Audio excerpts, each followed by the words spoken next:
Josh said you have to fight Devin Haney first. He doesn't consider you to be undisputed until you go through Haney. What do you have to say to him?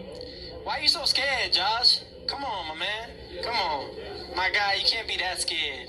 Look, he wants to go up to 147 because he's 140, so he feels like he could get some type of competition with Crawford where he gets the edge. He thinks that he has the speed and everything. You fight Teofimo, you're not just getting one thing. You're getting the speed, you're getting the power, you're getting the quickness, you're getting the ring IQ. And I just elevated so much more facing a guy like Lomachenko. Mm-hmm. These guys know it. They cornered, you know, and they're trying to leave. And I noticed that, and I feel that. You know, they feel my pressure. They feel that. I'm coming.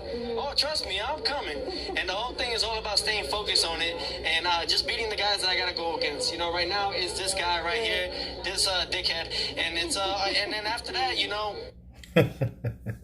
Those are the words of Teofimo Lopez Jr. as he responds to what Josh Taylor advises him or what he needs to do. And, you know, let's talk about that for a minute. Josh Taylor is now the undisputed light welterweight champion of the world, right? Beat Jose Ramirez in a very good fight. Deserves the much respect. He did what he needed to do decisively. And that is where it stands right now for Josh Taylor. Okay, that's his stamp, and he's made his stamp at 140. Now, Teofimo Lopez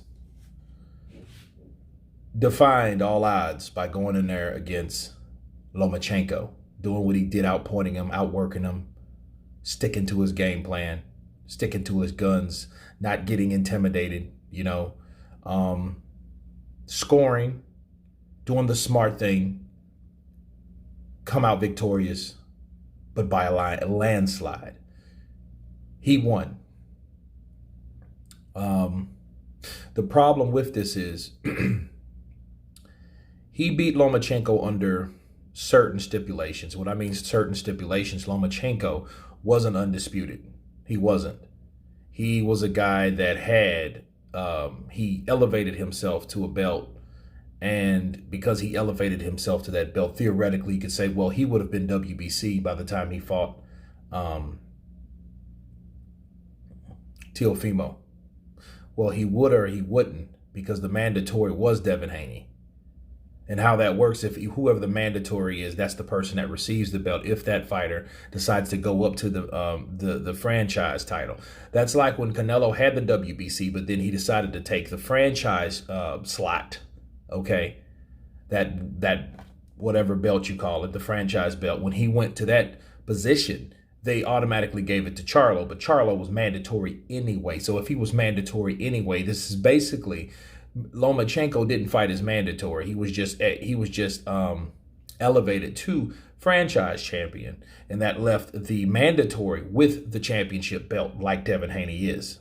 So, since that's the case, okay, it's up to Teofimo. This is what I feel.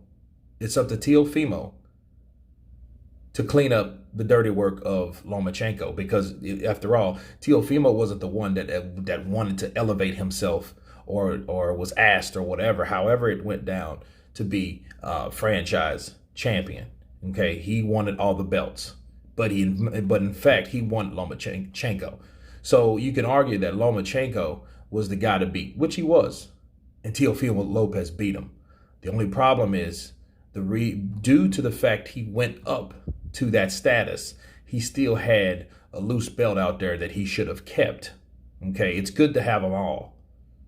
You know, and if you ask Josh Taylor, if you compare Josh Taylor to Teofimo, Josh Taylor's in a better position because there's no WBC corruption or BS that's dealing with Josh Taylor. He has every belt. No ifs and buts about it.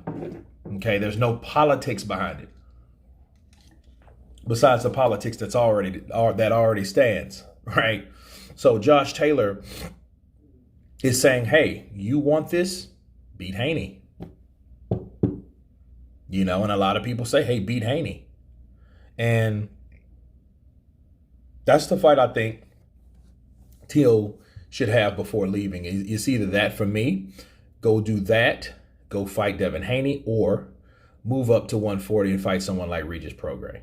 I think that would suffice for not fighting Devin Haney right now. And I said right now because both of those guys are going to be at 147 anyway. So rest assured they're going to get it on at some point.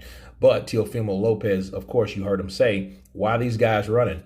Why are these guys scared? Because at the end of the day, I'm coming for you. You're going to feel my pressure. You know, it does kind of remind me of when Crawford went from 135 to 140. Then all of a sudden, other fighters like Garcia, you know, Danny Garcia, oh, they had to go. So Teofimo Lopez is saying that same type of position. You know, he's explaining that. And that's how he feels that Josh Taylor and those guys are going. But the thing is, I like this idea because I like the idea of Josh Taylor and Teofimo. But I think Teofimo does have to clean up that one mess down there that Lomachenko started.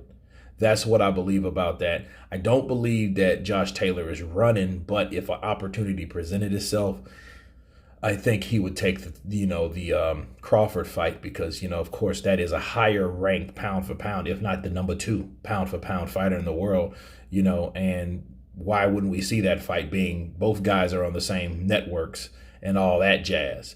But anyway, you guys tell me what you think of Teofimo Lopez responding to Josh Taylor. Do you think he needs to fight Devin Haney first? Of course, let me know. Please subscribe. And you guys been Counterpunch. Peace.